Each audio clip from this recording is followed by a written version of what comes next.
Great, how are you?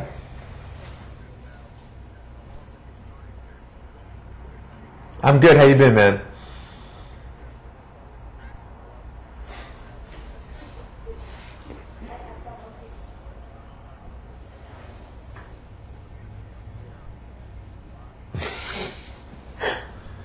There's a Poe Museum in Richmond, Virginia. It's Poe's hometown. He was raised here, grew up here. He was married here. He had his first paid job as a writer here, and he had a lifelong connection to the city. So the museum was founded in 1921, and in 1922 it opened to the public and has been attracting visitors from all over the world ever since.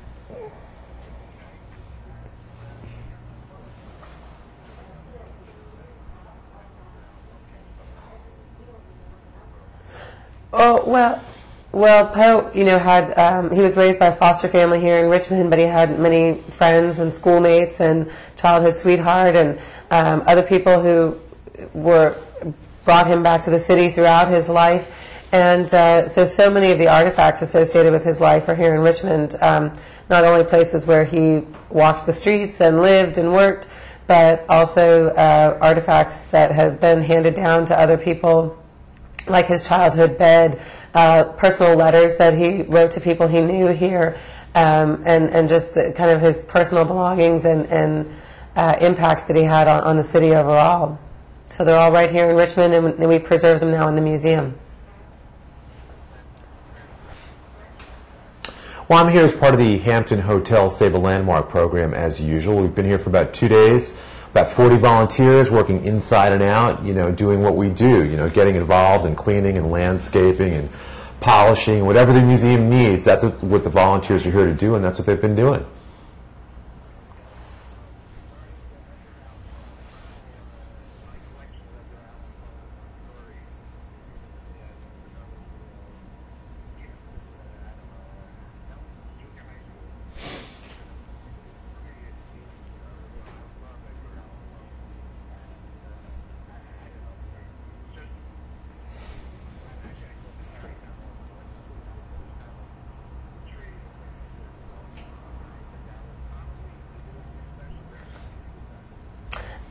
We are doing a party tonight to celebrate the refurbishment of the museum, to celebrate all the amazing work that Hampton Hotels has been done, but also to throw for the community just a Halloween party in the courtyard garden. So we'll have a band here and a performance of Masque of the Red Death, one of Poe's most famous stories that is associated with Halloween because it takes place at a masquerade ball.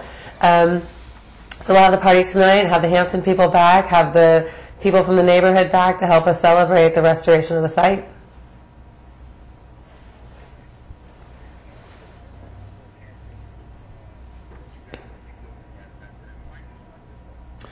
Well, we selected it because this particular year our theme was landmark legends, so we're celebrating a lot of American legends like Martin Luther King and Amelia Earhart, so Edgar Allan Poe certainly fits that bill.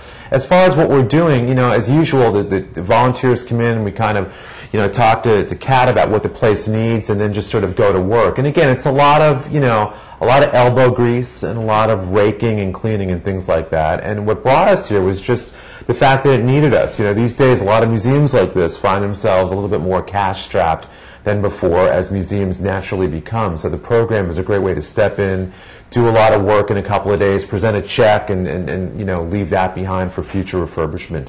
Next year is the bicentennial of the birth of Edgar Allan Poe. So Richmond next year is going to be a hotbed of Poe aficionados and stuff. So you want the museum to look as good as it can look.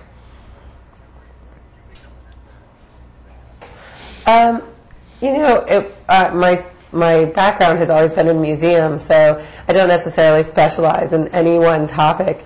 I'm more focused on things like collections management, historic preservation, making sure we preserve our history for future generations. It has a really profound impact on, especially a young person, to actually be able to see a lock of Edgar Allan Poe's hair, to see the socks that he wore, to see the bed that he slept in as a child. And it's a way of teaching that helps people to remember and absorb more of their history. So I believe very strongly in museums and what they do as far as an educational mission. And the Poe Museum was a museum that kind of needed my help. And when I started here about a year and a half ago, we've been working ever since to refurbish the museum. The museum's 90 years old. It really needed a lot of deferred maintenance issues and have the garden restored and other things. So it's just been a labor of love to bring this place back to the way it should be.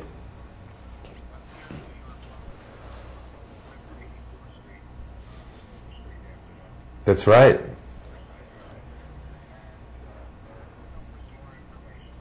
The website that we created for the program is hamptonlandmarks.com. Once there, you'll find lots of things. I mean, there are thousands of sites from the books I've written.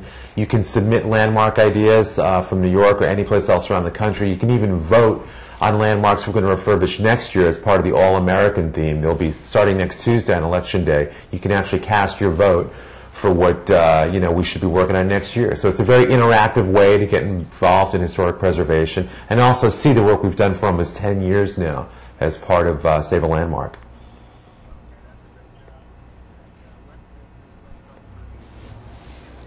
For the Poe Museum, it's just poemuseum.org, really easy. And we also have a website that's dedicated for the Poe Bicentennial, which is poe200th.com.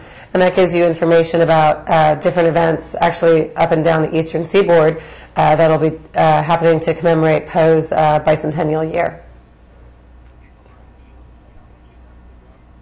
Absolutely. We get a huge visitation from overseas. We see visitors from over 30 countries in all 50 states each year. We get research calls every day. We get, 8th grade students calling us and asking them to help them with book reports. So we certainly get a lot of Poe fans coming through the Poe Museum.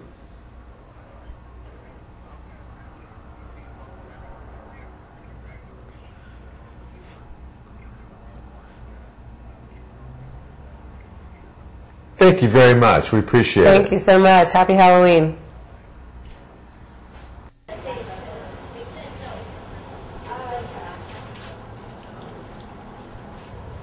Yeah, we were checking in on big metropolitan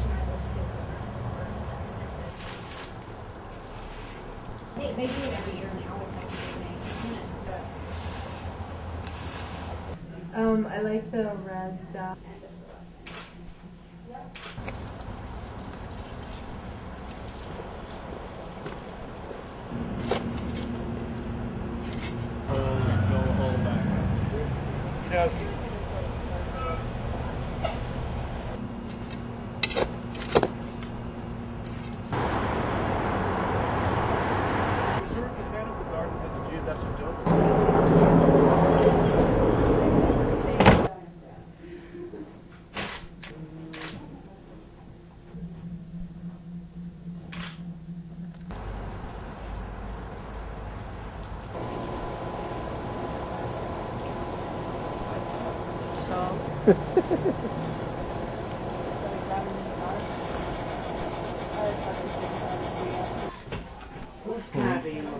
Pat's and mine.